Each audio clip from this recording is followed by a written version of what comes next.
The Biden admin tells us that there are people being held hostage over in Afghanistan, and as well, private contractors are also saying that there are hostages over in Afghanistan, but I thought that those people wanted to stay. That's what they told us last week, is that everybody was out that wanted to get out. But we will talk just a bit about what's going on with that and where that goes and everything else that goes along with that. In other news, Portland has voted to ban Texas travel and trade with their State Department following the new abortion law, which we'll talk just a bit about what's going on with that. A Capitol rioter has said outright that he is a Democrat who didn't support Trump. Oh my. Other fun stuff that's going on here, and jobless benefits are over, and America is getting back to work, or at least trying, so we'll talk a bit about what's going on with that. It's going to be all this and more. Hey, do you trust the plan yet? I am Jay Edgar, and this is Contemporary.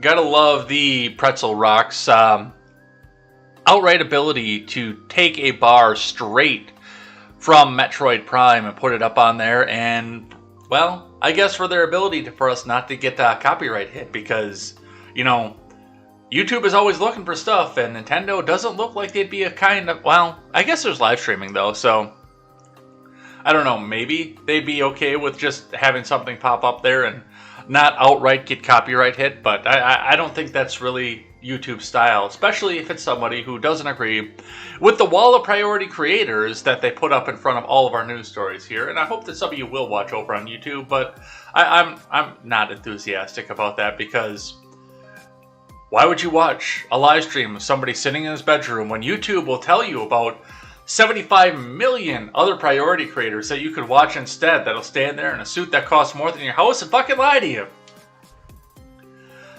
Anyway.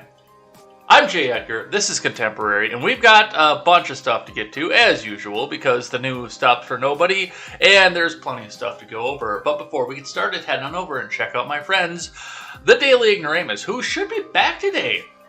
We'll go check him out after the show. I'll be with you guys in the live chat, of course, but we'll go check that out. He should be back today. Also, check out the Porch Boys, returning tonight for episode 3. Go check them out. The Breakdown with Birkenhoff, the R-Rated Conservative, and the Freckles and Brit Show. So go and check all those out. All of them coming back to participate in our upcoming project, and you can go check them and help me support great creators. All right, let's look in at your markets for the day. Let's get the live chat up here for you guys so we can see what you guys are doing. All right, let's go. Newsfeed. Starting on the Dow chart looks exactly the same as it did yesterday because all of your markets were closed. 74.73 points down, 0.21%. We will see where this goes and moves and shakes as the markets open back up today, and also because everything's closed, we will not be using IBD today. Everybody was closed, so they don't have a whole lot to say, but we'll see what's going on with that. Your Bitcoin, however, because it's a global market, can trade when the markets are closed, and the Bitcoin is at $50,937.50. That is slightly down from yesterday. That's actually considerably down from last night because it rose throughout the day yesterday, but then dropped back off overnight here. I checked it out last night when I was show prepping. It was looking at like it was 52,000. I believe it was 630 and some change, and now it's 50,937.50. So it might be going back on sale. So hey, you should buy some if it's on sale. Don't buy stuff when it's full price. Buy it when it's on sale. So we'll see what happens with that. Let's see what Seeking Alpha had to say. I'm sorry, we're not going to do Seeking Alpha. We're going to do metal prices first. Copper is remaining up. Steel is remaining down. Aluminum is going up, actually considerably, 54 cents a pound. So that's what we're looking like at the averages. Copper tubing is up. Insulated copper wire up. Bare bright copper wire. Just about anything with copper in it seems to be up. Anything with steel in it seems to be down, except brass. Brass has copper in it, but that's down. Steel is down, light iron is down, brake rotors are down, a complete car is down. Cast iron is actually up a little bit, which is weird because brake rotors are down. Aluminum radiators are down and cans are down, but clean aluminum and copper fin, aluminum rims, those are all up. So our rims are way up. That's what's holding the aluminum average up right there. So that's what we're seeing coming back up off the metal prices. Hold on to your cans for a little while because they're on the tumble, it looks like. But let's get into the finance news, starting with Seeking Alpha, which is just a bullet point analysis of what's going on as we open up the markets. Dow Jones, NASDAQ futures slide with tech under pressure as yields rise. No author given. I'm sorry, Kim Khan. That's right there in front of me. All right, bullet points today. Stock index futures are pointing to a lower open as investors also sold bonds, pushing yields higher. NASDAQ 100 futures, S&P futures, and Dow futures are all in the red, although S&P futures are right near the flat line. The 10-year Treasury yield is up 4 basis points, but not everyone is looking for yields to keep rising as a trader has bought 50,000. A trader has bought 50,000, puts betting. I don't understand what they're trying to say grammatically. A trader has bought 50,000, puts betting that the 10 yield will fall to 1.25%, Bloomberg reports. Either I know nothing about finance or that sentence did not make any sense. And I mean, I'm reading it right, or I've completely fallen to syphilis or something else that I got from some girl in Kenosha. That does say that, the way that I read it, right? Looking abroad, Chinese import and export data for August was stronger than expected. UBS's Paul Donovan writes, for all the hand-wringing about supply chain disruption, it is worth reiterating that both global trade and global manufacturing output has been above pre-pandemic levels nearly all year. What is causing the imbalance is the extraordinary level of demand for goods. The imbalance may be starting to correct. On Wall Street, cyclical stocks are the best performers, led by financials, infotech, communication services, and energy are slightly lower. So, a few things that are going on with that, a few things that are moving. It looks like everything's going to point down, which, given the fact that unemployment benefits ended today, or yesterday, I should say, I'm kind of seeing markets go down for a little bit. I can actually see them coming back from this, though, because now those jobs are going to start getting filled and people are going to have some disposable income in their pockets and go out and spend it once again. So I guess we'll see where this goes. Maybe, cross your fingers, the inflation will fall once the government's not printing the money and giving it away. Maybe. I have no faith in that, but cross your fingers because it's the best outcome this administration could get right now. And while I don't really want to see good things for the administration, that's honk honk, I do want to see good things for the American people. My heart goes to the American people, not the assholes in Washington. Let's move on. From CNBC. U.S. stock futures are flat to start the trading week as investors worry about Delta's impact. From Maggie Fitzgerald. U.S. stock futures were flat Tuesday morning amid lingering concerns about the Delta variant's impact on the economic reopening. Dow Jones Industrial Average futures rose 30 points, S&P 500 futures were flat, and NASDAQ 100 futures traded slightly in a negative territory. The New York Stock Exchange was closed on Monday for Labor Day. Goldman Sachs downgraded its economic outlook over the weekend, citing the Delta variant and fading fiscal stimulus. Goldman now sees 5.7% annual growth in 2021, below the 6.2% consensus. The firm cut its fourth quarter GDP outlook to 5.5%, down from 6.5%. The hurdle for strong consumption growth going forward appears much higher. The Delta variant is already weighing on quarter 3 growth, and fading fiscal stimulus and slower service sector recovery will both be headwinds in the medium term, stated the Goldman note. The S&P 500 is slightly in the green for September, up 0.3% so far, but it is a month that historically has challenged markets. The month averages a 0.6% decline, the worst of any month, with a positive rate of just 45%, according to CFRA. Morgan Stanley downgraded U.S. equities to underweight on Tuesday. We see a bumpy September-October as the final stages of a mid-cycle transition play out, wrote the strategist led by Andrew Sheets. We continue to think this is a normal cycle, just hotter and faster, and our cycle model remains in expansion. But the next 2 months carry an outsized risk to growth policy and the legislative agenda. Boeing shares were lower in pre-market trading after the Wall Street Journal reported deliveries for 787 Dreamliner would likely be further delayed. Drug stocks, including Johnson & Johnson, Merck, and Amgen, were slightly lower in pre-market trading after Morgan Stanley downgraded the 3 stocks. Shares of GM fell in early trading after various auto leaders said Monday at the Munich Motor Show that a global chip shortage will likely continue to weigh on the industry. In regular trading on Friday, the Dow lost 74.73 points or 0.21%, while the S&P 500 fell slightly by 0.03%. The tech-heavy Nasdaq rose 0.21%, helping support the broader market. The losses came after the August jobs report came in short of expectations, highlighting continued spread of COVID and its Delta variants. Non-farm payrolls increased by 235,000 in August. The Labor Department reported, but economists surveyed by Dow Jones expected 720,000 jobs. Year to date, the Dow is up 15.5%, the S&P 500 is up 20.7%, and the Nasdaq Composite is up 19.2%, although investors and analysts are still on the lookout for a major correction in September. So, we'll see where this goes. We'll see what happens with this. Once again, for the American people, I'm hoping that everything turns out well, everybody gets to go back to work, make a whole bunch of money, the government gets the fuck out of the way, and you get to keep all that whole bunch of money. But given the people who are in charge right now, I don't have faith that that happens. I just hope that it does. Let's start off in the news for the day. Starting with the blaze today. The Taliban is holding 6 planes chartered by Glenn Beck Charity to rescue Americans left behind by the Biden admin. Now, before I go into this article, I want to point something out. Take this with a grain of salt if you can. Don't take this one as gospel.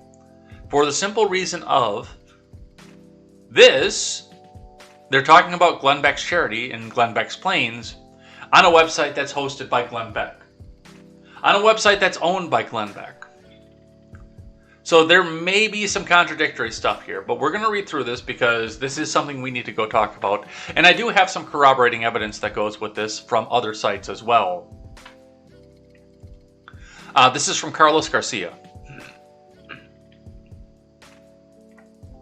6 planes on a mission to rescue more than 100 Americans wanting to leave Afghanistan were grounded by the Taliban as negotiations continued with the State Department on Monday. The evacuation effort was part of a mission chartered by Mercury One, a charity founded by conservative media personality and the Blaze founder, Glenn Beck. Newsweek confirmed the details through an NGO working with the evacuation. According to the report, at least 1,000 people were waiting to board the planes at the airport at the city of Mazar-i-Sharif. The planes are currently empty and the passengers still waiting on their safe houses for clearance for takeoff from the Taliban, said one NGO official to Newsweek. I have more than 1,000 people on the master.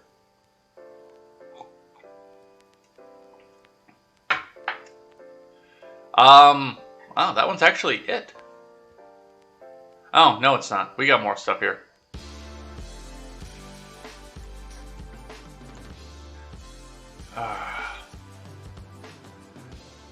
That's where we left off. Earlier on Sunday, the State Department sent an email to members of the Congress to alert them about negotiations with the Taliban.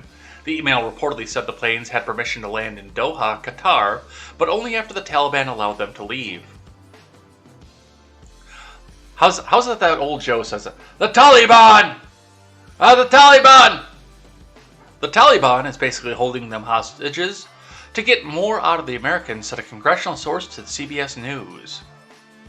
Republican Representative Michael McCall of Texas said Sunday on Fox News that the Taliban had Americans in a hostage situation. In fact, we have 6 airplanes at Mazar-i-Sharif Airport, 6 airplanes with American citizens on them as I speak, also with these interpreters, and the Taliban is holding them hostage for demands right now. McCall said state has cleared these flights and the Taliban will not let them leave the airport. A spokesperson told Newsweek that they were unable to confirm whether Americans were waiting to board the planes to escape.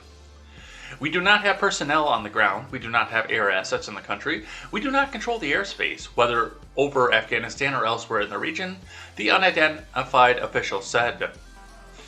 Beck had raised more than $22 million from donors and his radio audience to fund the mission to rescue Christians, Americans, and Afghan allies from the Taliban-controlled nation. So, once again, and I do know, by the way, I do know full well that there were people that were left over there that didn't want to be there, that the Biden admin left behind. But as far as the direness of the situation and who is controlling who and who is blocking this from whom, once again, this is an article about a Glenn Beck charity on a website that's owned by Glenn Beck. So some of this may be propagandistic. Just keep that in mind. Take this with a grain of salt. But we're going to look at some other corroborating ones that go along as well. Reading here from Newsweek. Taliban holds planes full of evacuees as Congressman talks of hostages. From Jason Lamont. The Taliban have reportedly prevented several planes intended to evacuate hundreds of people from leaving Afghanistan for days now, with a top Republican lawmaker describing it as a hostage situation. The Associated Press reported Sunday that at least 4 planes have been prevented from taking off for unclear reasons from the northern city of Mazar-e-Sharif. Is it Mazar-i-Sharif or E-Sharif? Because Newsweek has it with an E and The Blaze has it with an I. An Afghan official reportedly stated that the hundreds of passengers were all Afghans, saying that many did not have proper visas or passports. But an American lawmaker said there are Americans among those attempting to evacuate. Oh, come on, man, no. There are no Americans over there, because the only people that are over there, they're Americans. They're not getting on the planes, because they wanted to stay over there, man. Come on, man. Come on, man. Come on, man. Don't make me do stuff. Jill, get me out of here. Jill.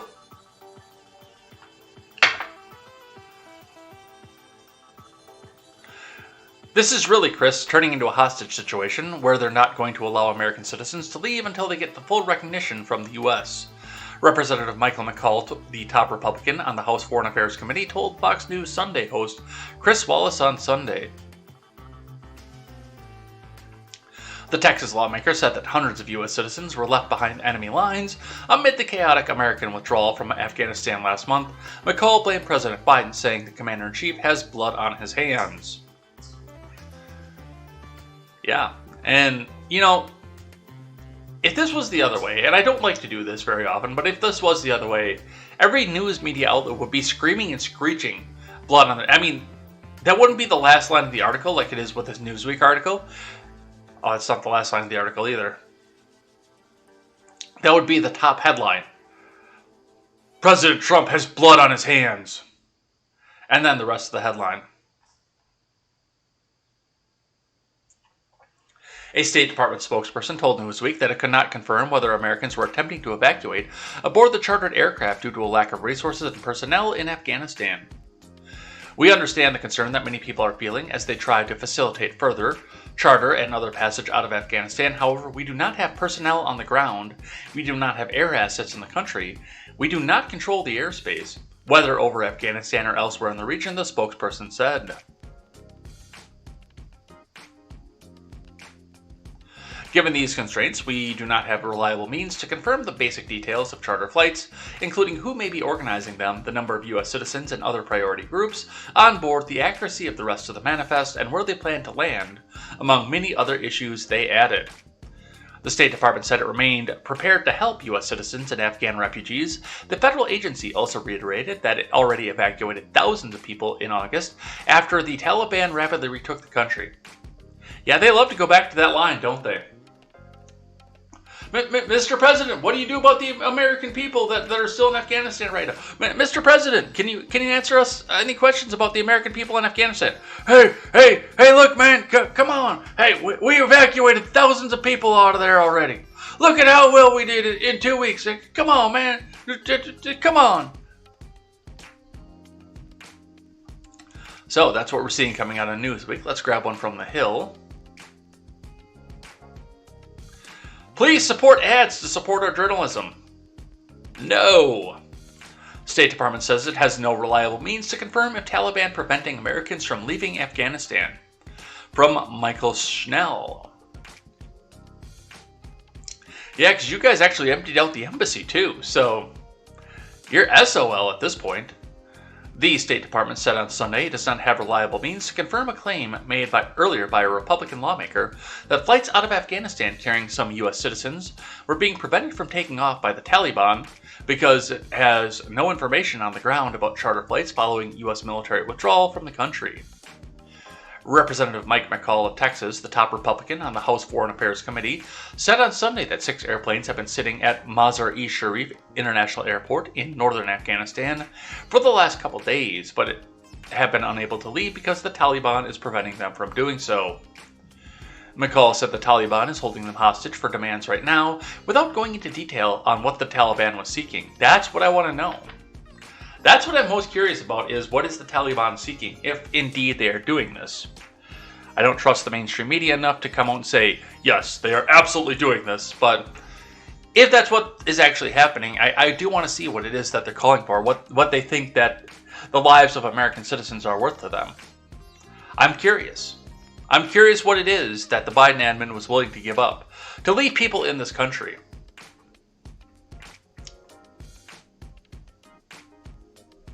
When reached for a comment and any other information on McCall's claims, a State Department spokesperson told The Hill that because it does not have personnel on the ground, air assets in the country, or have any control of the airspace over Afghanistan or elsewhere in the region, they do not have a reliable means to confirm details of any charter flights.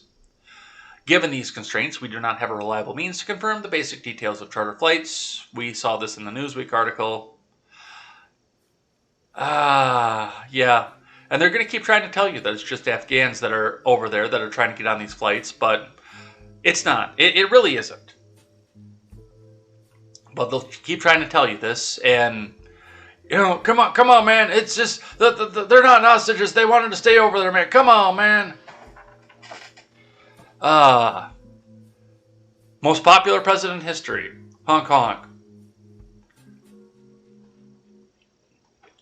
Another one from The Blaze. This is a Blaze-heavy episode, by the way. I only have 3. I thought I had more than that. I know I have a lot of The Hill, too, but let's keep going. American mom and kid successfully rescued from Afghanistan, but mission organizer accuses State Department of trying to steal the credit. From Carlos Garcia. Let's get to read more in this right away so we can get on with this, because it looks like there is a tweet that we need to look at. An American mother and her 3 children have been rescued from Afghanistan, but one of the organizers accused the State Department of trying to take unearned credit for their mission. Republican Rep. Mark Wayne Mullen of Oklahoma tweeted about the successful mission on Monday. So Harvey and I actually talked about this on Monday night, and at the time, I did not know if anybody had heard from Mark Wayne Mullen, but it does look like he is back and safe at this point. Thread, a little over 3 weeks ago, I received an email from a friend asking if there was anything we could do to help a young lady named Mariam and her 3 small children, all American citizens, get out of Afghanistan. Let's see what the thread looks like here, actually. Mariam and I had gone to visit her parents for the first time with the kids and become trapped in Kabul when the Taliban overran the city. We left 2 weeks ago to get her, the children, and others out. We worked around the clock, but despite many frustrating setbacks, the team I have been blessed to work with never gave up. Mariam and the kids have been through so much, literally looking death in the face multiple times, including again today, but they never gave up either. This morning at 5:32 a.m. Eastern Daylight Time, they got out of Afghanistan. Praise the Lord. There are still many families like Mariam's who are still desperately wanting to and waiting to get out. American cannot rest until we get all of them home. Which is, I mean, good. Good on Mark Wayne Mullen for going back and doing something. But as we remember, because we talked about this, it was Wednesday that he was reported missing. So we talked about this on Thursday last week, where nobody had heard from him for a while, and the last thing we had heard was he was communicating with the State Department and the embassies in Georgia and Tajikistan and Greece to try to get into the country, and the State Department was blocking him at every single turn that they could get to him. Which tells me that, yeah, the State Department is kind of complicit in some of this stuff. Let's read on from The Blaze. He went on to say that his team faced numerous setbacks in their effort to save Mariam and their children, but they were successfully evacuated on Monday morning. The State Department confirmed the report in a statement. U.S. has facilitated the State Department departure for U.S. citizens by overland route from Afghanistan. Embassy staff was present upon their arrival, said the statement. Overland, huh? I wonder where they went. Because there aren't a lot of places around Afghanistan that are exactly friendly to this country. Maybe Tajikistan, but that's about it. Contrary to claims from the State Department, one of the organizers of the mission accused them of exaggerating their role in the rescue. The fact is they're spinning this, trying to take 100% credit when they didn't track this family, when they placated the family, when the mother, who was under extreme stress and extreme pressure, reached out to the State Department multiple times and got no help, said Corey Mills in a statement to Fox News. So, good on Mark Wayne Mullen, and yeah, I could see the State Department coming in and say, oh yeah, we did this. This was all us. Don't worry about that. All right, from CBS. Taliban claims to have defeated resistance force as concern mounts over Americans held hostage by the group.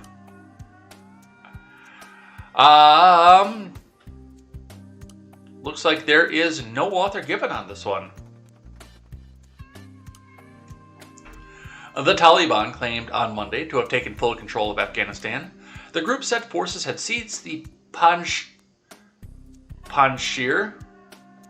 that's what we're going to go with, Valley, and with it the last province of the country where resistance forces held ground and put up a fight against the Islamic extremist takeover. There were competing claims about the situation in Panjshir, north of the capital of Kabul, with some members of the resistance refusing to give up, but images from the rugged mountain region suggested the fight was over and the Taliban had won. Despite the competing claims, it was clear that the Taliban was cementing its control over the country, and its last apparent victory came amid growing concern over the fate of Americans and Afghans who had been unable to leave.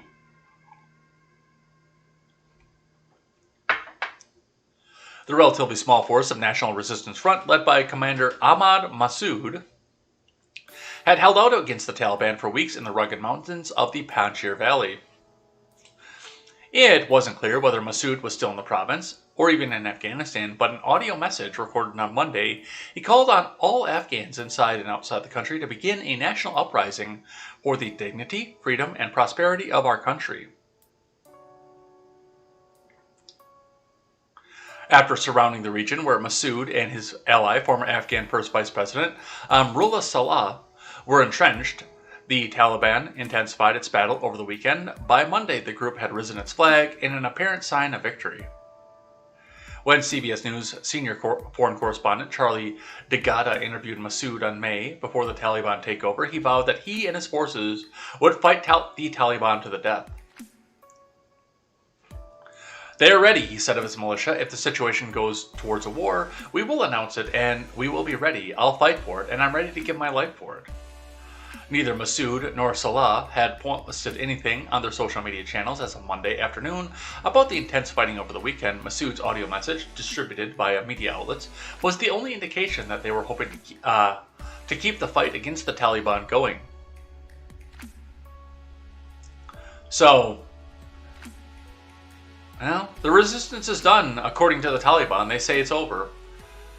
Some of our people, and we'll be talking about this in just a bit, are saying that it's possible we could be seeing a civil war over there, and, well, I guess we will see if the U.S. wants to go and help with that as well. Let's keep moving. Blumenthal. Richard Blumenthal, I believe of Illinois. No, Connecticut, I'm sorry. Blumenthal is Connecticut. Richard Blumenthal, furious by delays in getting Americans out of Afghanistan. Alright, if you are a Democratic president, and Ricky Blumenthal is pissed at you, you done fucked up. This guy is the leftist. This guy is eat the rich, but the old school eat the rich. Do it for the workers, as he lines his pockets. If he is pissed at you as a Democrat, you done fucked up. Let's see what's going on here. Senator Blumenthal on Monday said he's furious about the Biden admin's delays in getting Americans out of Afghanistan. I've been deeply frustrated, even furious at our government's delay and inaction, the Democrat senator said in a statement. And then the hill reloaded and kicked us back to the top. There will be plenty of time to seek accountability for the inexcusable bureaucratic red tape that stranded so many of our Afghan allies, said Blumenthal. For now, my singular focus remains on getting these planes in the air and safely to our airbase in Doha, where they've already been cleared to land. Some refugees in Afghanistan are being sent to Doha, Qatar, before they can come to the U.S. Say third country, though.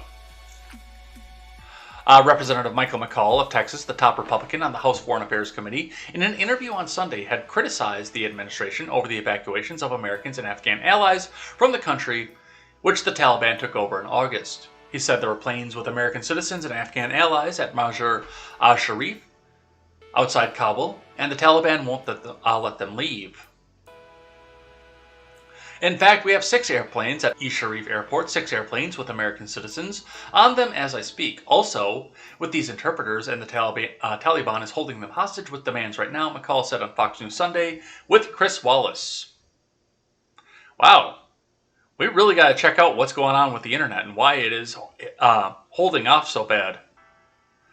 Why the internet's fucking up so bad again.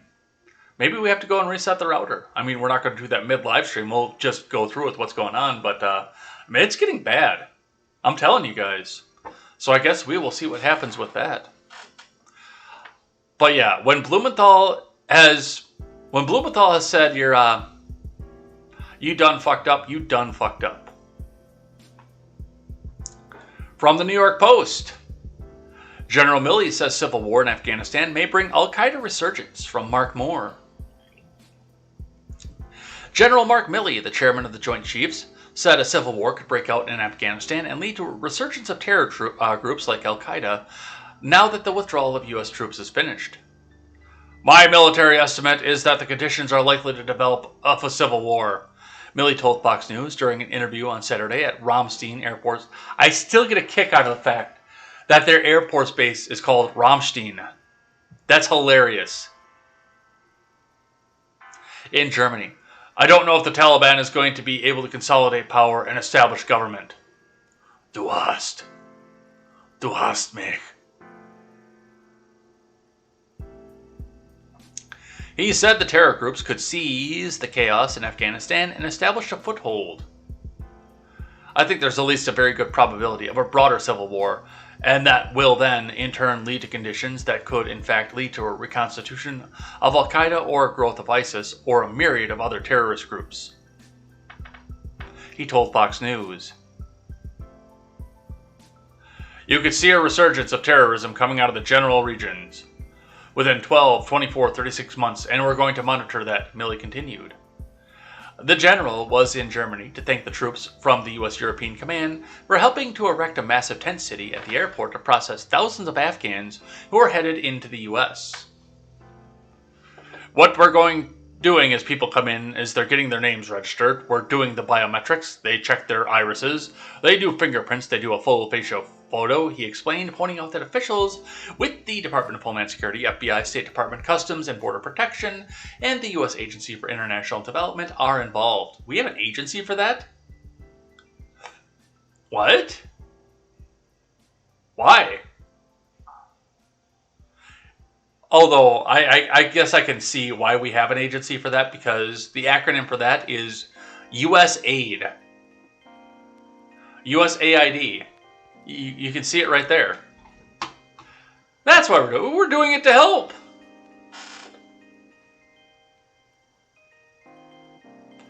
Du hast mich.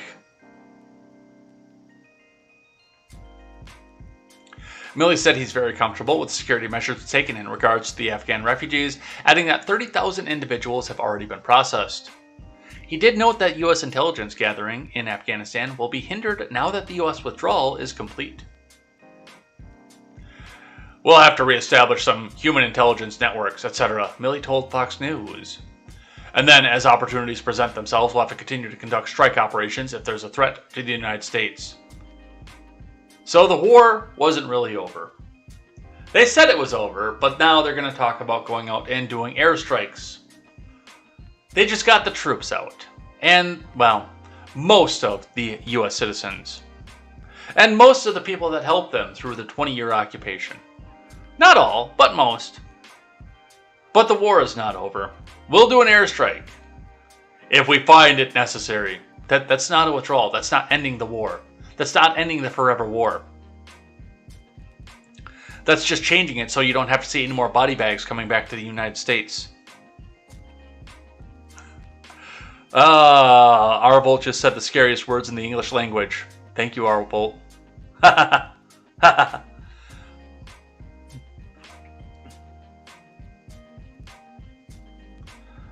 Let's keep going. Here from the Daily Mail. Lindsey Graham says the U.S. will be forced to reinvade Afghanistan to deal with the terrorists taking advantage of the Taliban safe haven. From Elizabeth Elkind, politics reporter for DailyMail.com. Republican Senator Lindsey Graham made an ominous prediction on Sunday when he said the U.S. will be redeploying troops in Afghanistan like we went back into Iraq and Syria, sugar, because the Taliban won't turn the conflict-ridden country into a safe haven for radical Islamists. They're going to give safe haven to Al-Qaeda, oh no! Who has ambitions to drive us out of the Mideast writ large and attack us because of our way of life. Graham said on the BBC. Which, if Graham says something while he's on the BBC, that could probably mean one of two different things. We will be going back to Afghanistan, sugar, like we went back to Iraq and Syria. Graham's remarks came less than a week after the U.S. completed its military evacuation from the country and ended its 20-year engagement in America's longest war. Hang on, sugar. You seriously think that the U.S. will once again, in the foreseeable future, put troops back in Oh, that's Stephen Sacker, the BBC host. Let's change the accent.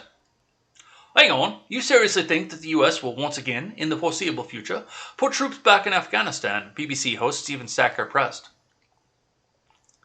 We'll have to, big boy, Graham answered. We'll have to because the threats will be so large. Could maybe watch some video of this. Let's do that.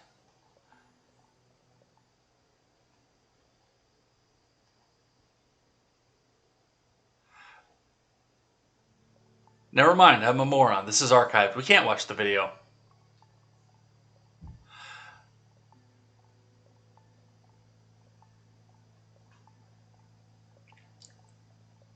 Why did we go back to Syria and Iraq, big boy? Why did we have 5,000 troops in Iraq today? Because the caliphate rising, projecting forces outside of Iraq, killing Americans, killing the French, attacking the British.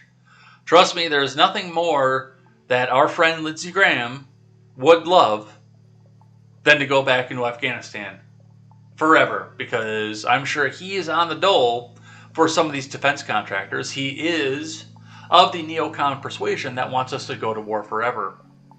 I'm sure there's nothing that Lindsey Graham would love more than to go back into Afghanistan and stay there until the end of motherfucking time.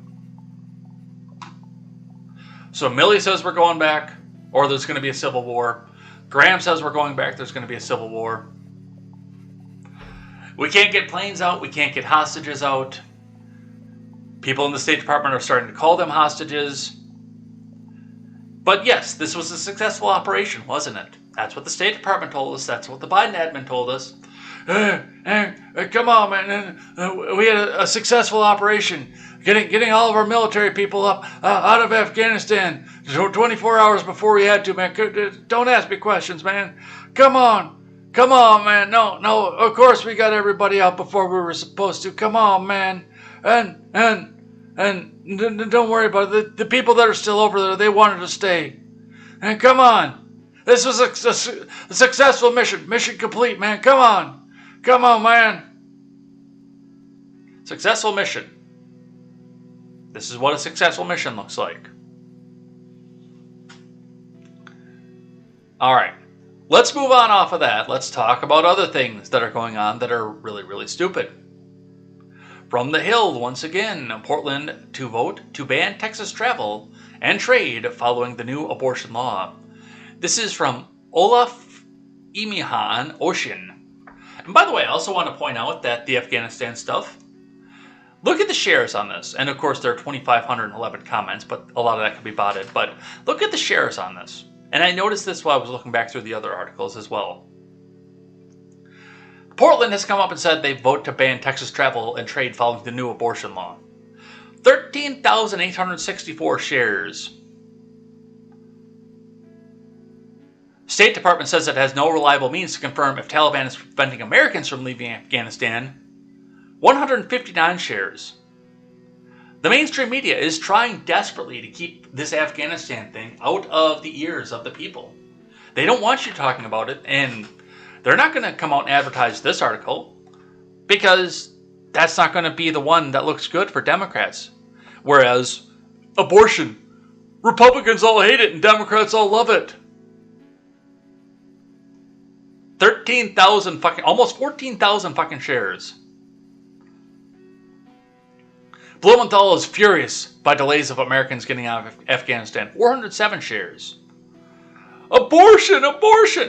14,000 shares.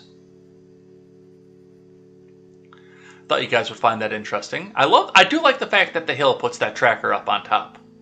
It kind of shows us the actual face of the mainstream media. All right. The Portland, Oregon City Council is planning to vote Wednesday on a proposal to ban doing business with the state of Texas following the controversial new abortion restrictions enacted by the Lone Star State. In a statement last week, Portland Mayor Ted Wheeler said the City Council will vote whether to ban trading goods and services with Texas and bar state employees' business travel as well, citing the new law that bans abortion after a fetal heartbeat is detected and allows private citizens to sue anyone they believe has helped a woman violate the limits. This law does not demonstrate any concern for the health, safety, and well-being of those who may become pregnant. This law does not recognize or show respect for the human rights of those who may become pregnant, Wheeler said in a statement. This law rewards private individuals for exercising surveillance and control over others' bodies. It violates the separation of church and state. No, it doesn't, because the state is not imposing a penalty for it. That's wrong. And it will force people to carry pregnancies against their will. Portland City Council stands with the people who may one day face difficult decisions about pregnancy, and we respect their right to make the best decision for themselves. The move from the northwestern city comes as Texas has faced considerable backlash surrounding the new law, which went into effect on Wednesday. The legislation, signed by Greg Abbott, placed an effective ban on almost all abortions by about 6 weeks into a woman's pregnancy when a heartbeat can usually be detected. No, it did not. That is also not true. We talked about that last night. It was certainly a deterrent because you can possibly get sued for doing something like that.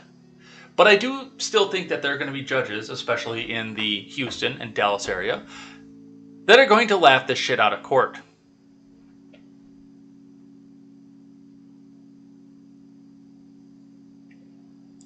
So, and we've seen some of this kind of stuff before.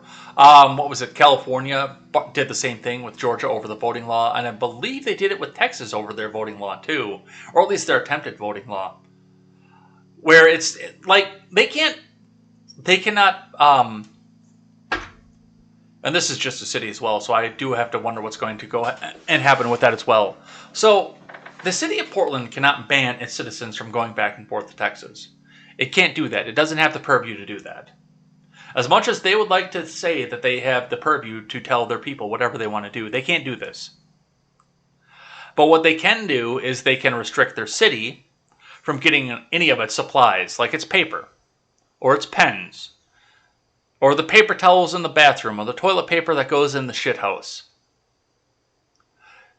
or the water for the water fountain, or the water for the 5-gallon jug for the bucket. Any of their office supplies or anything else like that, they can prevent that from being bought anywhere in Texas, as long as it is for the city buildings itself. They can also bar their city officials from traveling to Texas to take part in any business that would be beneficial to the city. But, like, they can't have one of their aldermen be banned from going down there because he wants to go to Houston for vacation or for whatever. He wants to see the ocean and the Gulf of Mexico in Houston. They can't ban that. They can't ban any of that.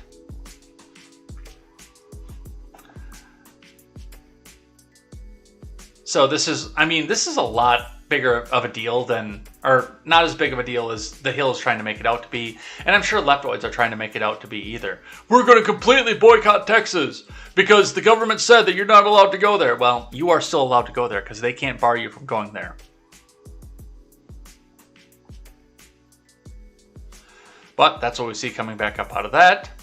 Let's keep going. From ABC 7, DOJ pledges support for reproductive health care after Texas abortion ban. This comes to local ABC 7 out of Chicago via ABC News proper from Chiara Alfonseca. Attorney General Merrick Garland issued a statement on Monday on the new near-total abortion ban in Texas, saying violence against people seeking reproductive care or clinics offering care will not be tolerated. What violence? What violence exactly? Because all that you're seeing is that the court is ordering, or the court has the ability now to order a woman to pay a lawsuit to somebody who's suing her because she went out and got an abortion. Are you admitting the fact that what the state does when they try to extort money out of people is violence? Because we can sit down and have a long talk about taxation if that's the road that you want to go down. I've got a feeling that that's not the road they want to go down, but if we can have a long, long talk, if that's the road you want to go down, about taxation. The department will provide support from federal law enforcement when an abortion clinic or reproductive health center is under attack, the statement read. We will not tolerate violence against those seeking to obtain or provide reproductive health services, physical obstruction, or property damage in violation of the FACE Act.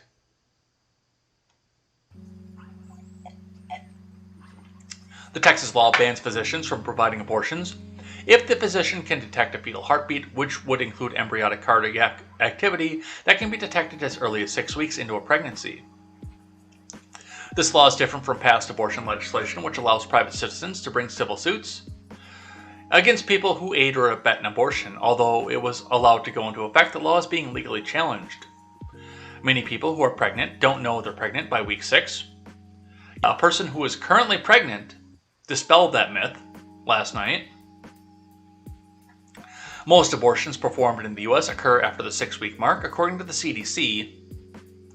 The DOJ is still in the process of evaluating how it can challenge the law.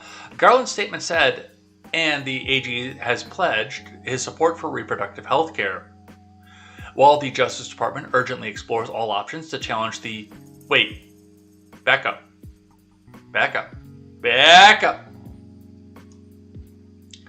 The DOJ, which is run by a white man, Merrick Garland, is trying to make laws and decisions based on women's health care. I thought the meme that was getting tweeted around everywhere and put on every Instagram influencer's Instagram page told us, men cannot make laws regarding women's bodies.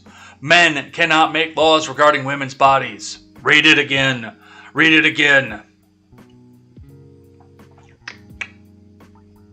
That's something to pay attention to. While the Justice Department urgently explores all options to challenge Texas SB 8 in order to protect the constitutional rights of women and other persons, including access to an abortion, we will continue to protect those seeking to obtain or provide reproductive health services pursuant to our criminal and civil enforcement of the FACE Act, the statement read. The FACE Act, invoked by Garland in a statement, prohibits the use or threat of force and physical obstruction that injures, intimidates, or interferes with a person seeking to obtain or provide reproductive health services. Once again, this is the court ordering a woman to pay if she successfully or if she unsuccessfully defends a lawsuit that's brought against her. So the government ordering somebody to pay money for something like this. Are we saying, do we want to sit down and have the conversation about taxation at this point? Because taxation is also being ordered by a government agency to pay money because somebody else said you had to. Under threat of force, I might add. Should we have this conversation? I don't think you're going to like where this ends, Merrick Garland. I'm actually in favor of this. I'm going to be completely honest. I'm in favor of him doing this because this opens up the door to have the conversation about taxation. But look to Merrick Garland to have some sort of intellectual consistency. From IGN, Tripwire CEO John Gibson steps down following controversial comments on Texas anti-abortion law. From Adam Bankhurst, following his comments supporting the Texas anti-abortion law, Tripwire CEO John Gibson has stepped down from the company behind such games as Maneater and Chivalry 2. Tripwire announced the news alongside confirming that co-founding member and current Vice President Alan Wilson will now act as interim CEO. In its statement, Tripwire shared that Gibson's views do not reflect the company as a whole and that his comments disregarded the values of our whole team, our partners, and much of the broader community. The comments given by Gibson are of his own opinion and does not reflect those of Tripwire Interactive as a company. Tripwire wrote, his comments disregarded the values of our whole team, our partners, and much of our broader community. Our leadership team at Tripwire are deeply sorry and are unified in our commitment to take swift action and to foster a more positive environment. None shall buy and sell unless he carries the mark of the beast on his hand or on his forehead. Toe the left-wing line or you will be shunned out of proper society. Let's keep going. From meawww.com. Bette Midler called secret conservative for touting sex strike to protest Texas abortion law. From Pothykrit Sanyal. Ancient Athenian playwright Aristophanes' comedy Lysistrata saw the eponymous character find an unorthodox solution to end the Peloponnesian War. She convinced the women of Athens and Sparta to withhold sexual contact until the war ended. While Lysistrata was successful, nearly 2,500 years later, American singer-songwriter and actor Bette Midler's similar solution to end Texas's war on women's bodies, their right to choose, was met with a less than enthusiastic response. A new Texas law that practically bans abortion after 6 weeks went into effect this week with the passive assent of the U.S. Supreme Court. Texas's law, SB 8, permits any person other than an officer or employee of the state or local government entity in the state to file a lawsuit against an abortion provider or anyone who aids or abets the performance or inducement of an abortion. As has been reported by a number of medical news organizations, 6 weeks into a pregnancy, blah, blah, blah, blah, blah, we know where that all goes. So what is Bette Midler's solution to this law that is worthy of Margaret Atwood's fictional Republic of Gilead? Oh my god, read another fucking book. Are you serious? I've never read that book and I knew that reference. Jesus.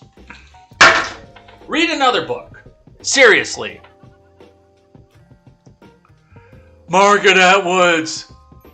You know what? I'm going to fucking read that book just because. I want to see why the left is so goddamn obsessed with this book. Because I bet you it's taken completely out of motherfucking context.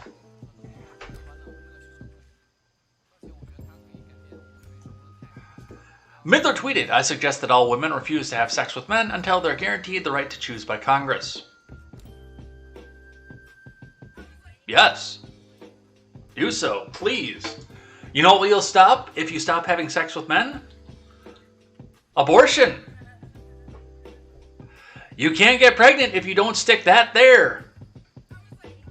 Did you know that? Midler's solution, while well-meaning, is problematic, and it was pointed out by many on Twitter, so Bette Midler, the secret conservative preaching abstinence, read one response that seemed to be central theme of criticism. Another tweet read, did Bette Midler become conservative? This tweet is suggesting abstinence, and that's basically what conservatives have been preaching for years. No shit, and we said this the last time, because under Trump, I mean, we saw everything from because Trump got elected, stop having sex with your husbands, to because Brett Kavanaugh was put on the Supreme Court, stop having sex with your husbands. Stop having sex, stop having sex. You might not be able to get an abortion, stop having sex. Yes, that's what we want. And once again, I'm the last person to preach abstinence. I really am. I'm the last person in the world to preach abstinence to somebody because of things that I have done in my past. But regardless of that, if you don't stick that there, the baby juices don't flow.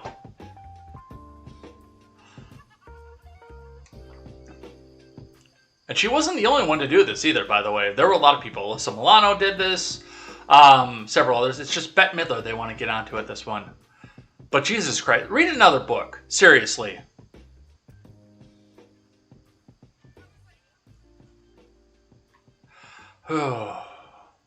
Okay. Let's keep going. The Satanic Temple challenges new Texas abortion law citing religious freedom. From Adam Bennett. The Satanic Temple is challenging the new Texas law that bans abortion after roughly 6 weeks and allows private citizens to sue providers and collect a bounty. It's not a fucking bounty. It is not a bounty. It is not the state paying a bounty hunter a sum of money because they have interest in bringing a person to court to face justice for a case. A bounty does not get paid by the defendant. What part of this do you not understand?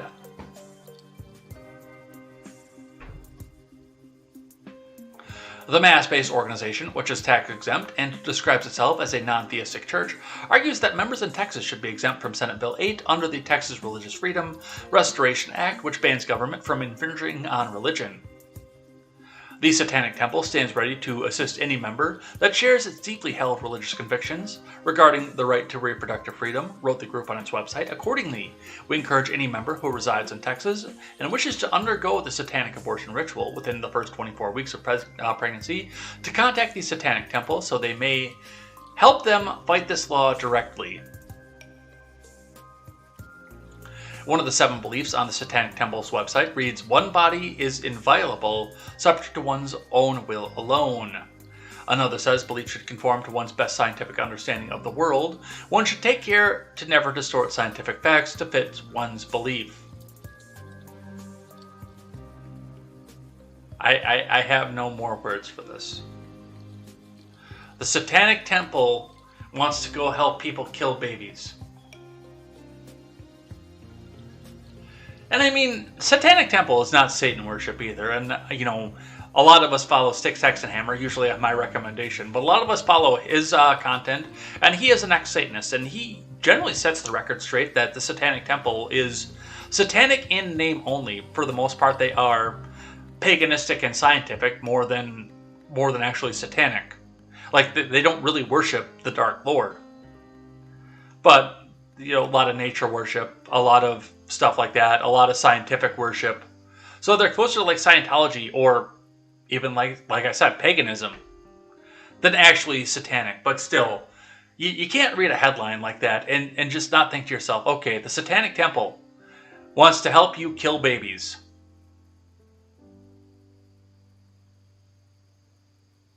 This is the world we live in, folks. This is actually happening.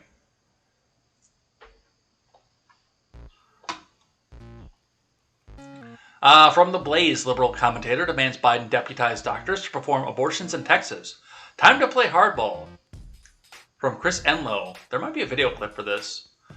I guess Saint pointed out that he listened to the video clip for this, so we might be able to see it. Yes, we will. That's right down there. So let's actually talk just a bit about this, and then we'll go skip down to the video. Liberal commentator Elie Mystal, whose expertise in legal issues, demanded Thursday that President Biden deputize doctors to create a federal force of physicians who can perform abortions in defiance of a pro-Texas law. Abortion advocates have been expressing outrage this week after the Supreme Court declined to block a Texas law that outlaws abortions after roughly 6 weeks into pregnancy. Mystal advocated MSNBC's The Readout that Biden should use the power of the pen to unilaterally establish a federal force of doctors to skirt the Texas law and continue to perform abortions. Let's listen.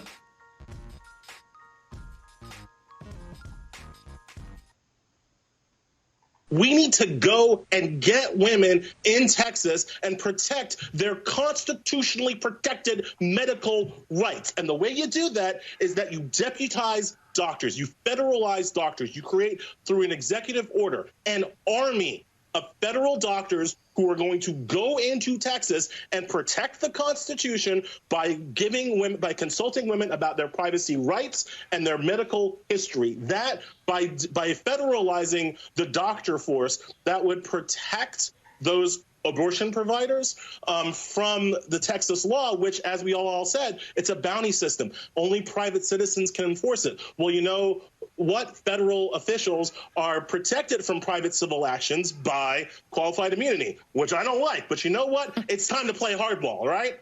This is not go high time. This is go time. So you send in the doctors. They're protected with qualified immunity. And the way you get around the Hyde Amendment, which is this ridiculous rule that the government can't spend money on abortions because apparently poor people don't get the same health care as everybody else. Fine. The way you get around the Hyde Amendment is that you make abortions free, which, by the way, they probably should be already, and you privately fund. Okay, who pays the doctors at that point? Because there's medical equipment involved with this.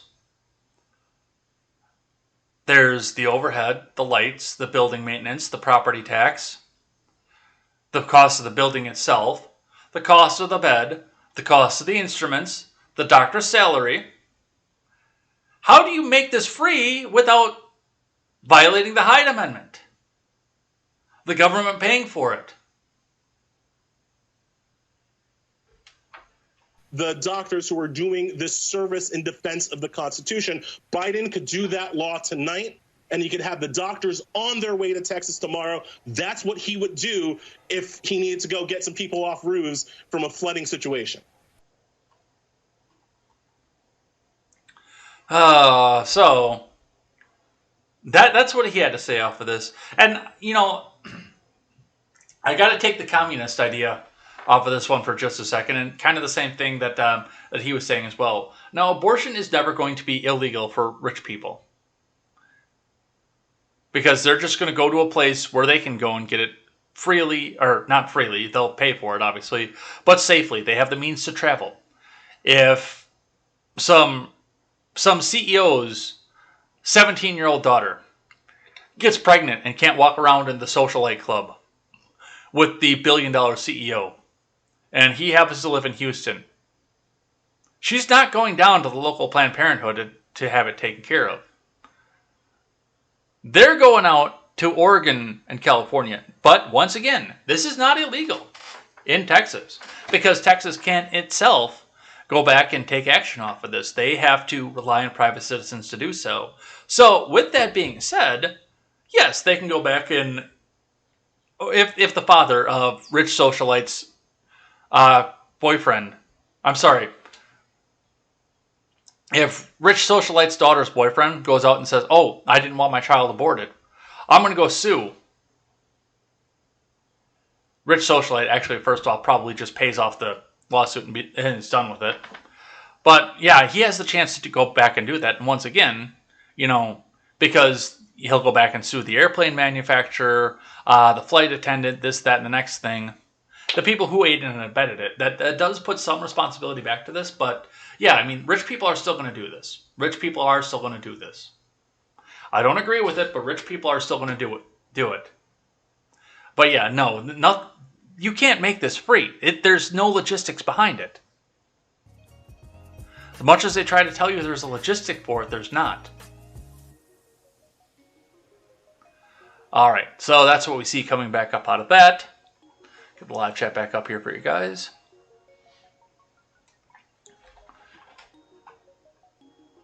Alright, let's grab one from CBS Baltimore. Shifting gears here, let's talk about the Capitol Selfie Fest for a second. From CBS 13, WJZ out of Baltimore, Capitol writer Robert Reeder. I am a Democrat who didn't support Trump. That's right. No author given, doesn't look like.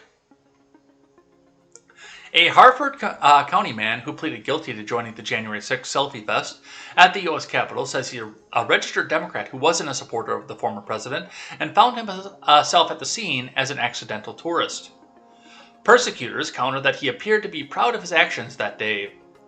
Robert Reeder, 55, took a train to D.C. to hear Trump's speech on January 6th because he had nothing better to do. Okay, suspicious in and of itself. His lawyer said in a court filing on Wednesday, Reeder made a spur-of-the-moment decision and a regrettable mistake when he attended the rally and followed a crowd of people to the Capitol after the speech, the attorney wrote.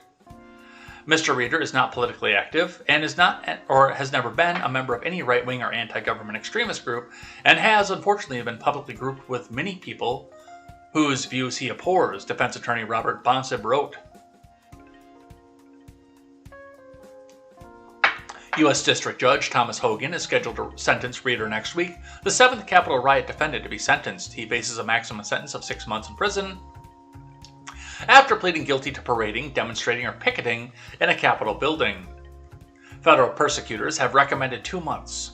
Well, right, because he's a Democrat. He'll get back out and he'll vote the right way. Not that he'll be able to vote again in Hong Kong because he's a felon now. Reeder recorded himself breaching the Capitol twice, videotaping an officer being assaulted, and bragged that he battled the police.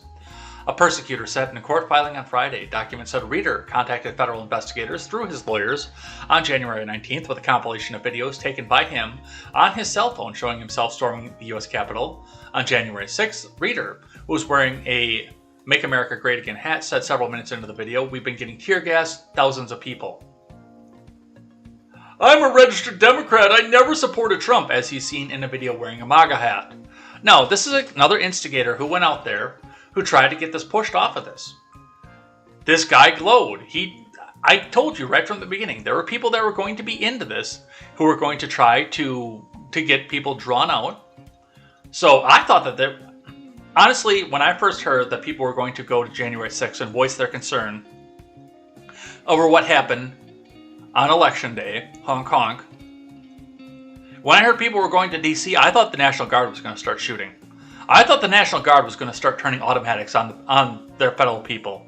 But it does look like the thing that saved people was the fact that there were several people who were on the Democrat side, who were in the crowd, Hong Kong, not instigating Hong Kong not doing anything bad, Hong Kong, not trying to get more people into the Capitol so they could be arrested for felony charges, Hong Kong, who were not Republicans. And Hong Kong, they totally weren't wearing a MAGA hat, even though they had video and they turned it over to federal investigators showing them wearing a MAGA hat. Hong Kong.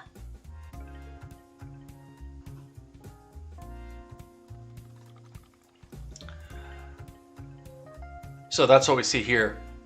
My honker is worn out. From the New York Post. Biden looking to reboot Trump's Remain in Mexico policy, report. No, he's not looking to reboot it. The Supreme Court told you you had to. You lying motherfucker. From Mark Moore. Some White House officials reportedly viewed the Supreme Court ruling last week, upholding the Trump-era Remain in Mexico policy, as a chance to slow the pace of President Biden's immigration changes, as they feared were sparking the crisis at the border. I thought there was no crisis at the border. Many of them, according to the New York Times, a former newspaper, had already been thinking about rebooting former President Trump's policy in a narrow way to stem the tide of migrants. The official saw the justice's decision as a way to give Biden political cover to alter his predecessor's immigration policy without angering Democrats who railed against those programs during the past 4 years. Ditching the Remain in Mexico program was one of several of Trump's immigration programs that Biden reversed or rolled back in the early days of his admin, and that critics contend acted as a welcome invitation to migrants from Mexico and Central American countries. There have been more than 1 million illegal border crossings this year, breaking records month over month. Which, in and of itself, by the way, kind of reverses what we heard about for the last 4 years, because, and I do believe, I looked into some statistics, I haven't found an accurate reporting, but I definitely do believe that the vast majority of illegal immigration in this country, prior to this administration taking over and saying, "Come on in, man, come on, no, just get in here. Get in here. We'll get you out. We'll get you on the streets to get you a court date. Just come on in." Prior to any of that, we were in a situation where the vast majority of illegal immigration was people who overstayed their visas, who had a visa for X amount of days and stayed Y amount of days. That was the vast majority of illegal immigration, but now with all these border crossings, I'm pretty sure those lines will have blurred by the end of this year. Because, yes, this was a very, very open invitation to come back over. But I do love the fact that the admin officials are relieved. We're so relieved that the Remain in Mexico policy came on. Now let's go figure out how to get this done and open the border for all these people.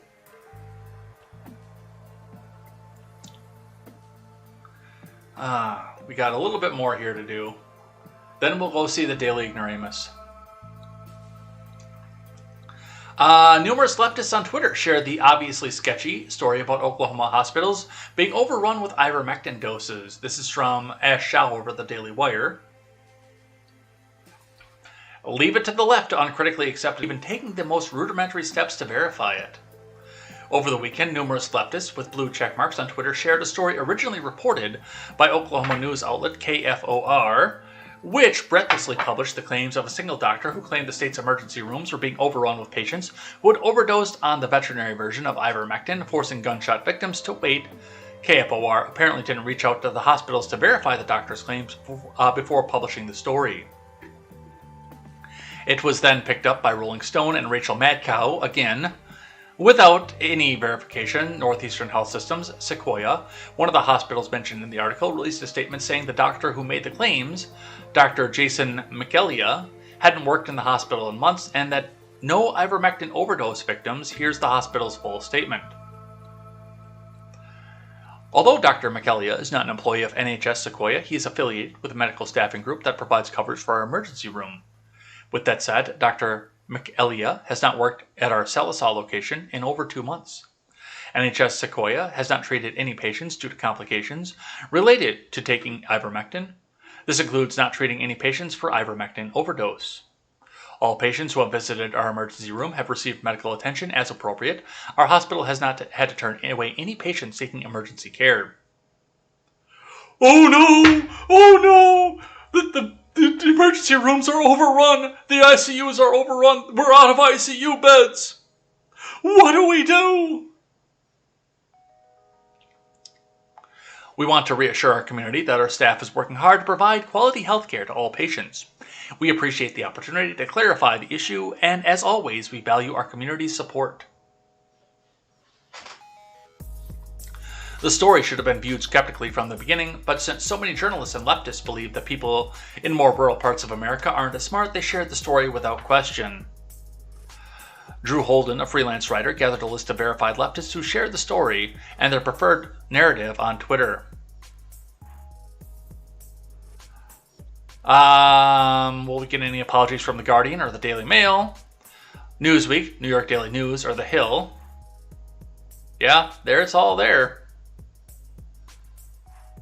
Jason Johnson, a journalism professor, went a step further, suggesting without evidence that Senator Inhofe was somehow profiting off of ivermectin.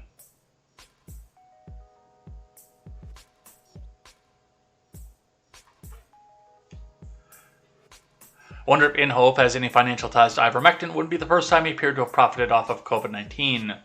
Inhofe's office confirmed the DOJ had dropped the investigation of his stock sales of shares then valued between $180,000 and $400,000 days after a January 24th briefing for senators and where lawmakers were informed about the risk of COVID-19 to the U.S.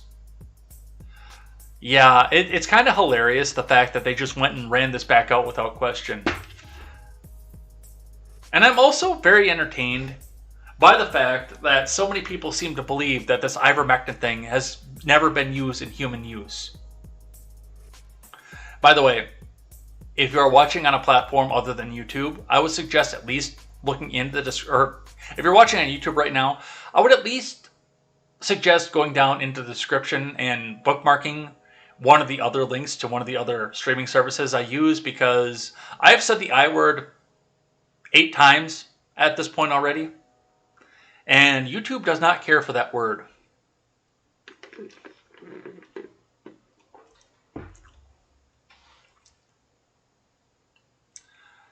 But really, honestly, This is something. Ivermectin has been used in human use since 1988. It was an anti-malarial. Just like the other drug that shall not be named, hydroxychloroquine, an anti-malarial. It's not a fish tank cleaner. It's an actual well-known and relatively cheap to manufacture drug for malaria. It's not horse dewormer. It's actually a well-known, relatively easy to use and produce drug for malaria. And no, I don't believe that there are people who are just going out to their local Tractor Supply and buying a whole bunch of horse dewormer because it's going to help them. I'm sure maybe one or two people have gone back out and done this, but I mean, the good news is they're getting taken out of the gene pool because they went back out and did this. And the 60-year-old who drank the fish tank cleaner, I think that was more of a murder than him trying to come off and say, I'm going to do what that there President Trump did. And he told me to do. Wasn't he a Democrat too on top of that? I don't know. That was a long time ago. But that's what we see coming back up off of that. Let's grab one. Let's shift gears here. Let's talk about the unemployment benefits ending. From ABC 3340 News, jobless Americans have few options as benefits expire. From Ken Sweet.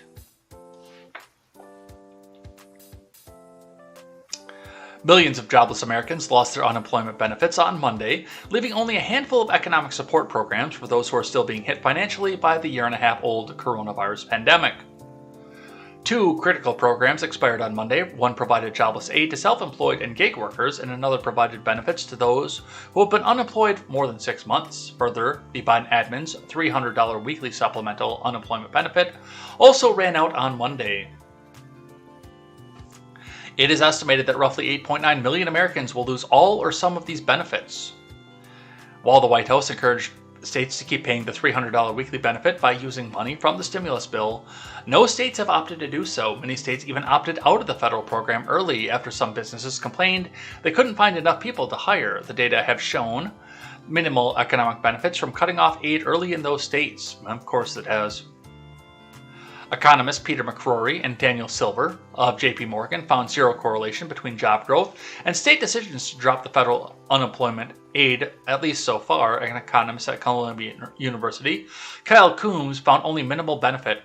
We filled almost 1 million jobs a month from March until September. No, there was only minimal effect on the jobs market. Don't you know the narrative we're trying to tell you? No, we filled almost 1 million jobs in those months, every month for all those months. No, that's not the narrative right now. We will brag about that when we're winning again. The amount of money injected by the federal government into the jobless benefits since the pandemic began is nothing short of astronomical. The roughly $650 billion, according to the nonpartisan committee for a reasonable federal budget, kept millions of Americans who lost their jobs through no fault of their own in their apartments, paying for food and gasoline and keeping up with their bills. The banking industry has largely attributed the few defaults on loans this past 18 months to government relief efforts. The ending of these programs comes as the U.S. economy has recovered from the pandemic, but with substantial gaps in the recovery, the Labor Department says there's still 5.7 million fewer jobs in the pandemic.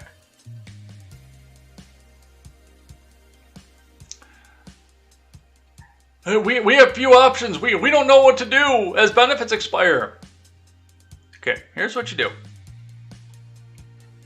You walk down to your local McDonald's. And honestly, if you're jobless and your benefits are starting to run out, I would start there. Because I've heard reports of up to $150 that they will pay you. It probably depends on the location of the franchisee. But $150 just to come in and sit and have the interview. That's $150 you can use as gas to go out to your other prospects. The other places that you're possibly going to go and interview. So I would go and interview with that McDonald's first. And take the $150 cash. Maybe you'll get hired. Maybe you'll have a few weeks where you can grab their shitty paycheck while you go out and look for something better. But that's where I would start if it was me. If it was me and I was job seeking, that's what I would do first. Go over to that McDonald's, $150 to interview, sure. Over to the gas tank we go. And then I would go down the road to your local, like this one is a Rogan Shoes, but to your local shoe store or your local Quiznos or your local small business. Don't always have to go for a big business. Go to your local small business and go start applying for those jobs. Pick them up. You have options. But hurry up, because you are about to be competing with 8.9 million other people.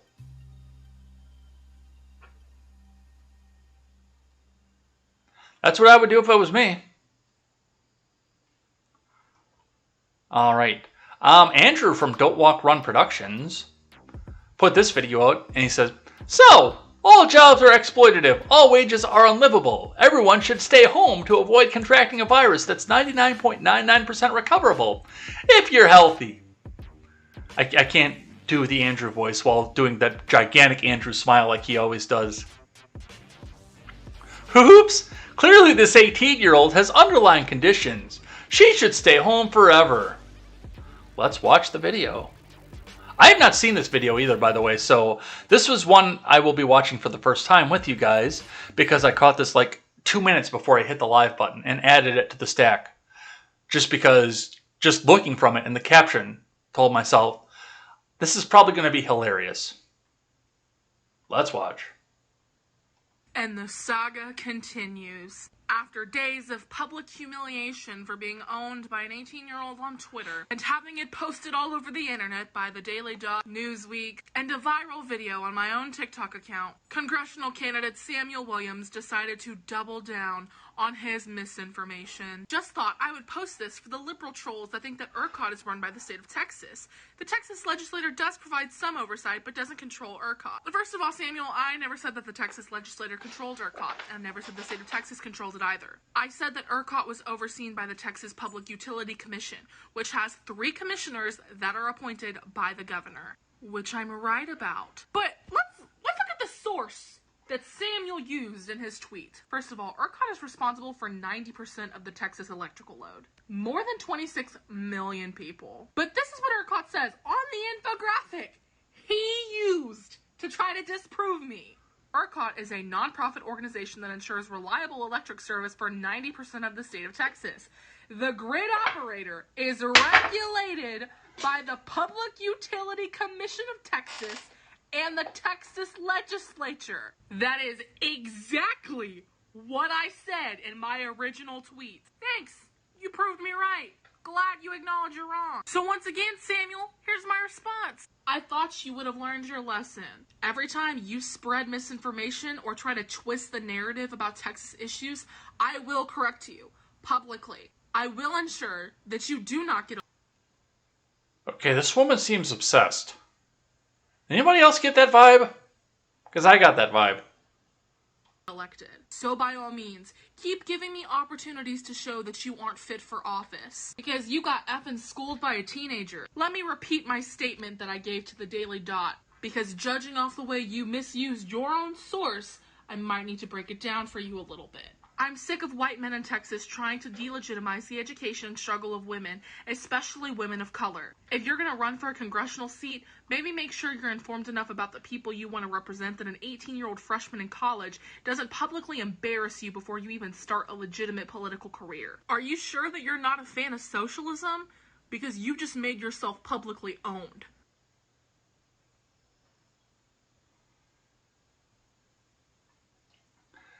Okay. So I thought this was going to have more to do with the job market, but it does look like this is Andrew responding to another tweet that this same woman put out. Ah yes, let's let all Americans who don't want to go back to exploitative work make an unlivable wage in the midst of a pandemic that's killed over 600,000 people, citation needed please, to just get a job on Labor Day. You have a job making $174,000 a year and you still don't do it.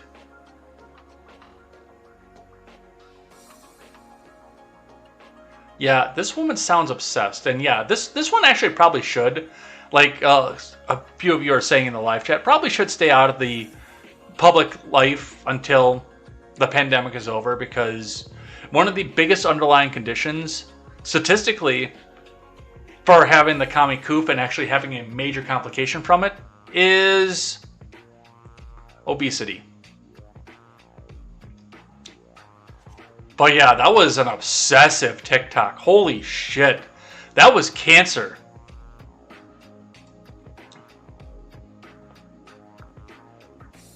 From CNN, jobless Americans left scrambling after pandemic unemployment benefits end. From Tammy Luby, April Stokes wants to get back to work. An optician by trade, Stokes was employed by Henry Ford Optimize until... Optimize! That's a dumb business name. Until the coronavirus struck and school closed for her 2 young children. The family's been able to ride out the pandemic thanks to expanded federal unemployment benefits, which provided them with $1,152 every 2 weeks, much less than Stokes was making before, but enough to survive. Now, however, that vital lifeline has ended. Stokes isn't worried about her ability to find a new job, but finding one that can accommodate her children's schedules will be next to impossible, she says. Childcare in the Detroit suburb where she lives is severely limited, she said, and the nanny she trusted to pick up the kids in the afternoon prior to the pandemic is no longer available. The government's not leaving us with any options, said Stokes, noting that officials are pushing people back to work while telling them that the Delta variant remains a concern. There are a lot of single moms out there that are really panicking right now and don't know what to do. We could have that entire societal argument, but that's going to take us well into the afternoon. And I do have to go to work today. Because nobody's going to pay me a bunch of money to sit around at home.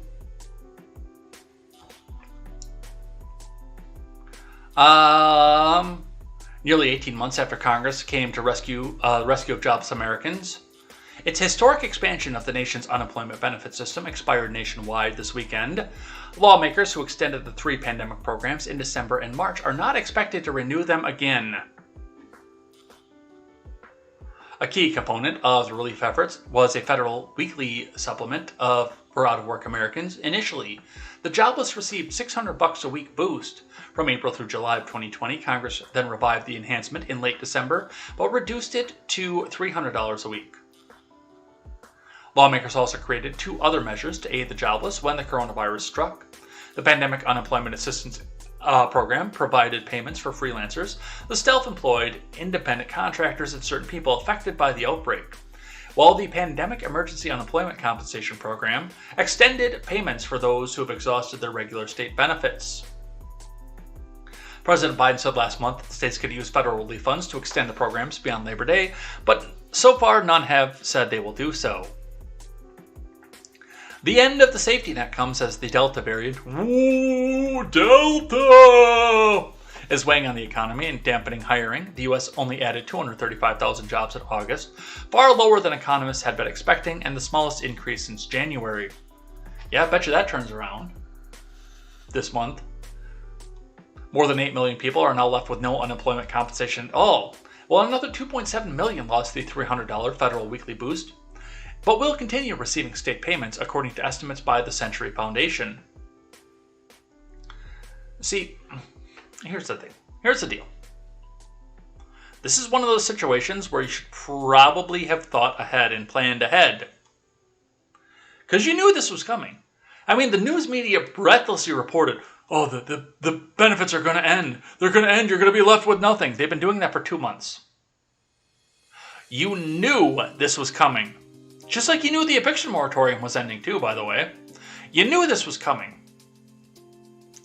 Plan ahead. Get your finances in order. It's not that hard.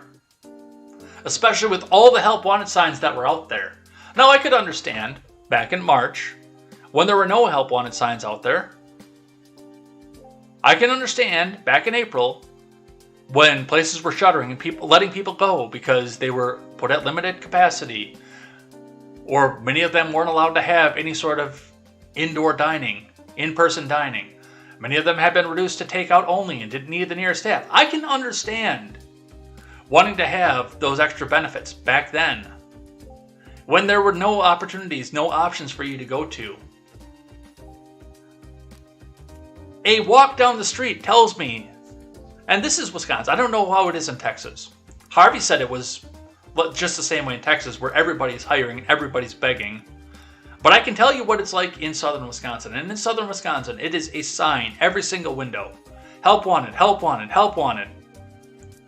When I ordered Alfredo broccoli with shrimp from the Olive Garden the other day, I phoned it in, and the first message on the phone before they got to anything, would you like to order? Would you like to schedule a reservation? Would you like to this? Would you like to that?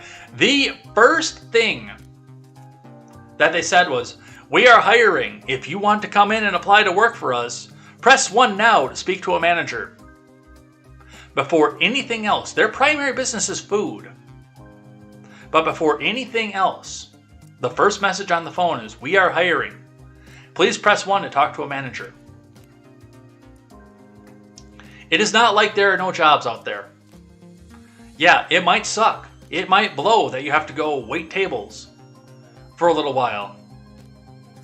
It might blow that you might have to work the counter at McDonald's. But you know what? You're gonna eat. At McDonald's and a lot of other restaurants, even if you go to a local one, either give you a free meal per shift as a benefit or give you a very, very big reduction, a big discount on your meals too. So hey, that takes care of a meal. It's not the healthiest meal in the world, but that takes care of a meal. One less meal that you need to buy groceries for every week. One less meal a day that you need to provide for yourself for 5 days a week. That'll cut your grocery bill down.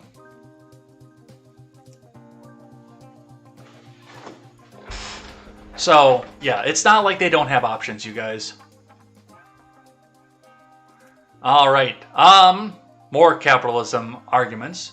From Ghost of Durutti, thousands of workers in New Orleans are still without food and water as business owners point guns at hungry people in the streets. This is your capitalist freedom. This is morality. Hashtag eat the rich. Let's watch this video.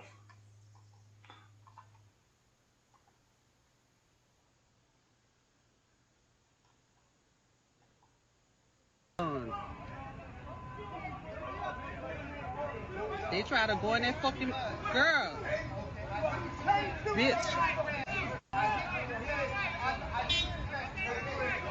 Bitch, them Arabs ain't fucking playing out here.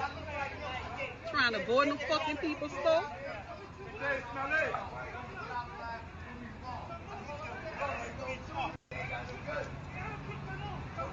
Baby, fucking Arabs ain't playing out here.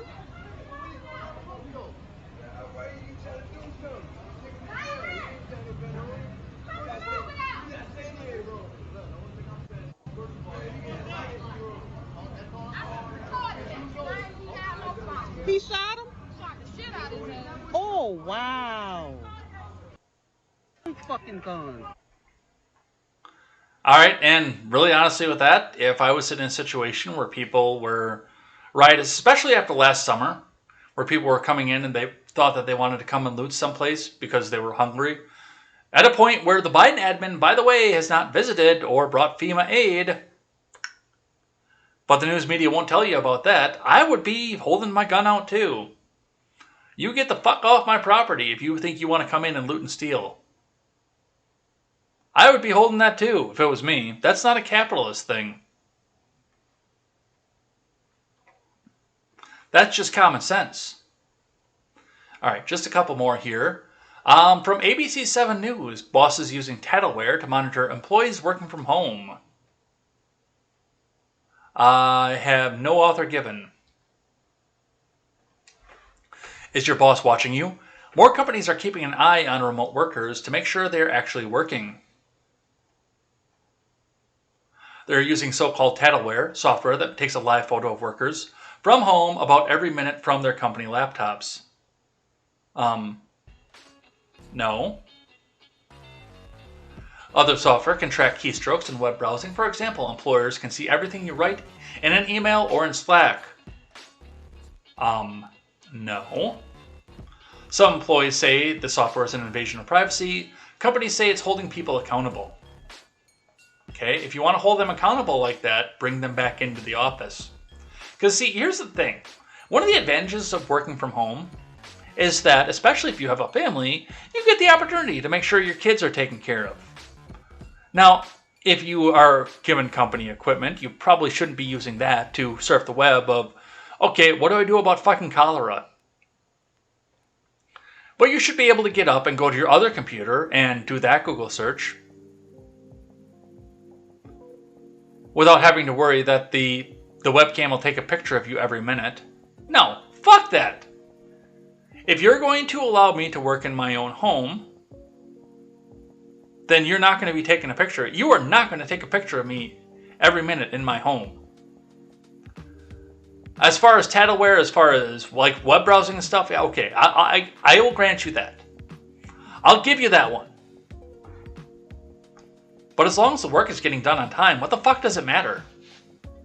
As long as your group project is done on time, or your presentation or your data entry is done at the time that you're supposed to get it done, what's the deal? What's the issue?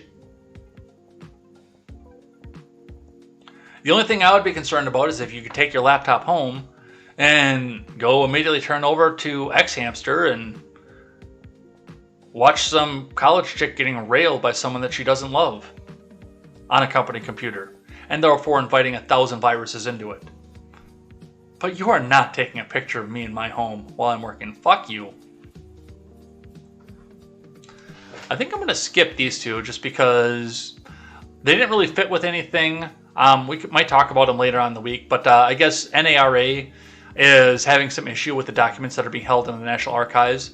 But before we go, because we talked about Guinea yesterday, I also want to talk about other foreign theaters we might be in, because the warmongers are hungry. They really are. They want to go back and do something. And the other foreign theater we might be in would be Belarus. From ABC News, top Belarus opposition leader Maria Kolesnikova sentenced to 11 years from Patrick Revel.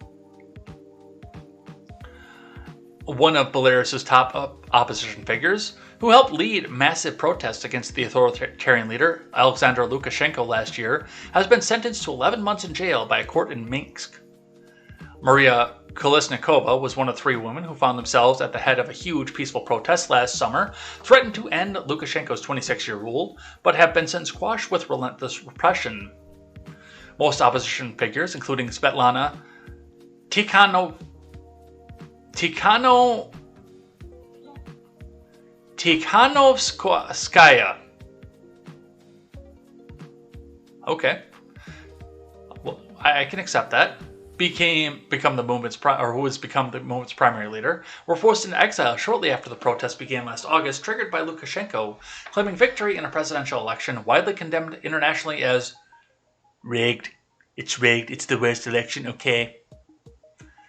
But Kolesnikova refused to go into exile even as Lukashenko reasserted his grip. Last September, security forces abducted her off the streets in the capital Minsk and then drove her to the border with Ukraine, where they tried to forcibly deport her, but Kolesnikova resisted the attempt, tearing up her passport to make deportation impossible and refusing to go, despite knowing she faced certain imprisonment in Belarus.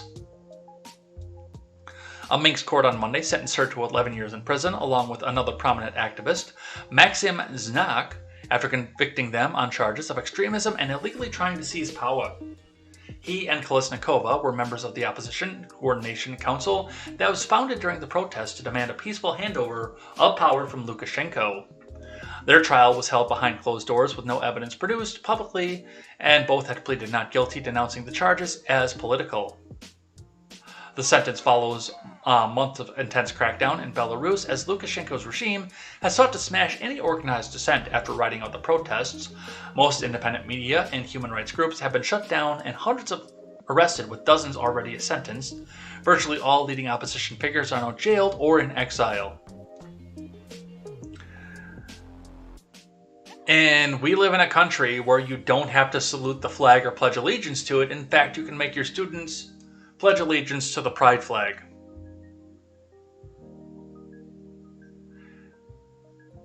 And by the way, many of these people want us to go over to European ideals and European socialism, European this and European that. So just remember, this is what happens in European countries when you dissent against their flag. Alright, that's all that I have for news today. We'll talk about this National Archives thing. We'll talk a bit about that tomorrow, because it's big and we should be talking about it.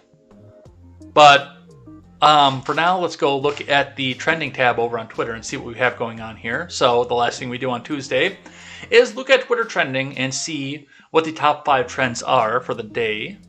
Starting with, we're going to skip the Tuesday vibe and Tuesday motivations. But let's go see what is actually trending on Twitter here. Number 2 trend. Let's refresh it first. Oh, look, it's the same thing. Number 2 trend, because we're skipping number 1, Tuesday motivations. Tax the churches. I saw this before I went live, and I was actually kind of trying to figure out what spurred this. Nick Adams tweets out the godless left is now tweeting with the hashtag tax the churches. That pretty much sums up how far the Democrat Party is. LP of Texas, it's not time to tax the churches. It's time to untax everyone else. You know who got a lot of disposable income? I'll give you a clue. Hashtag tax the churches. So I don't know if the churches did something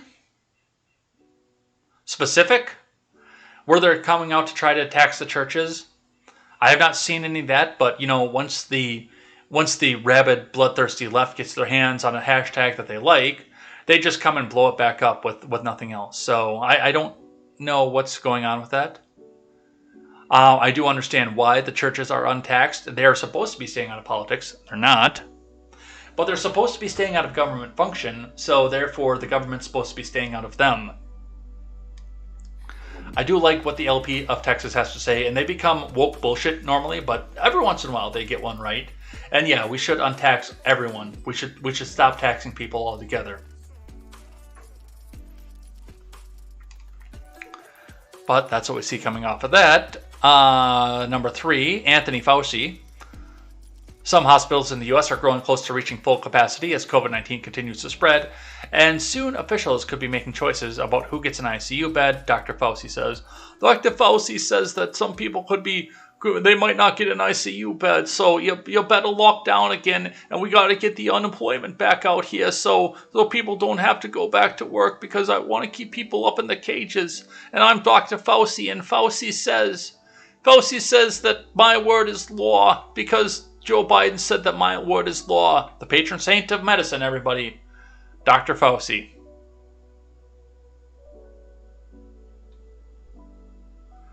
Next one. Blade.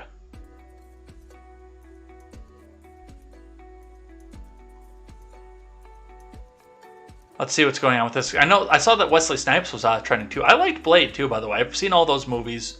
They're very good movies. They're well written. I haven't read much of the comics, but I saw the movie. The movies were very well written, especially for their time.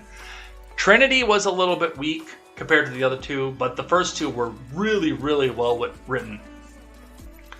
Oh, they're going to do a reboot of it, that's why.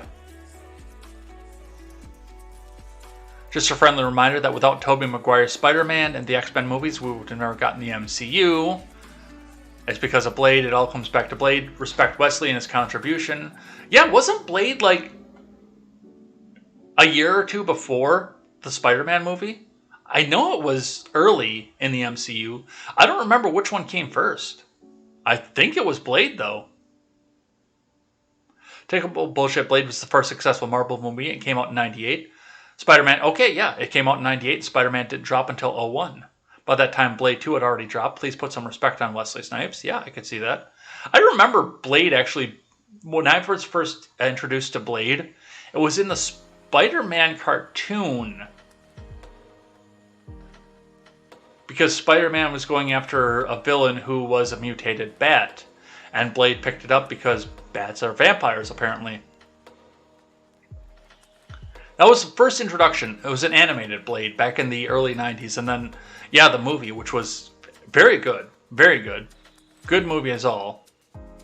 If you haven't seen it, go out and check it out. But it looks like, yeah, they're going to be rebooting the Blade trilogy because they have no other good ideas. I hope they don't woke the bullshit out of this one, too, because given the fact that this is one of the only black superheroes in the MCU, because this will be going to the MCU, because this is one of the only black superheroes in there, I can see a lot of BLM and a lot of fucking woke shit coming out of this. A lot of political statement. Don't ruin Blade, please. Alright. Next one. Mac Miller.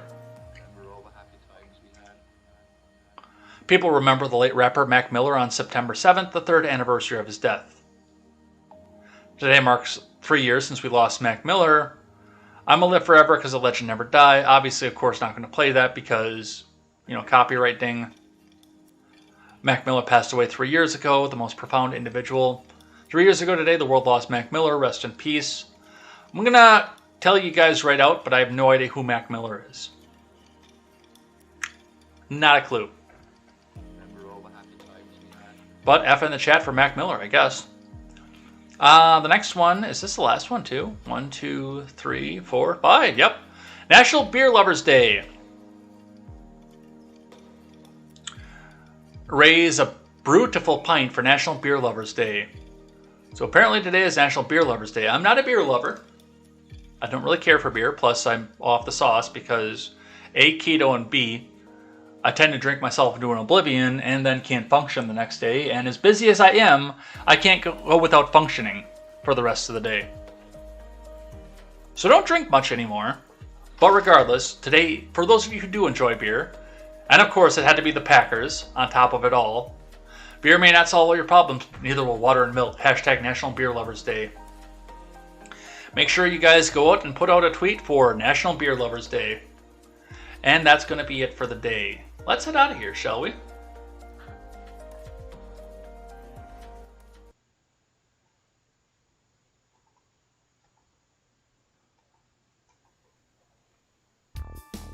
So, thanks everybody who came by, hung out with us in the morning, kept me honest, kept us going into live chat here. You guys were pretty awesome today. Another 100 message day, so thank you always for all the comments, all the thoughtful insight. Like I say, I do read all your chats, I just don't do it on air, so we will go in here, we will see what you guys have to think, and we will apply this to another show. So thank you guys once again. I will be back here tomorrow morning for more contemporary. I don't know if is Steven on right now? Let's go look over on the YouTube side, because I didn't get the alert like I usually do for D-Live and stuff. Oh no, he's not going on till this afternoon, 4 p.m. Central Time. Okay, so yeah, we'll head out of here. Make sure you guys go back and check out Steven Ignoramus, back from his vacation today at 4 p.m. Central Time, the only true time zone. It's going to be an awesome show. He's probably got a lot of stuff itching. He probably has like 500 tabs because he's been away for 4 days. And there has been plenty of stuff going on. But yeah, go check him out. Great show, great creator. Also, go check out the Porch Boys later on tonight. What are they on? 8:30 Central Time?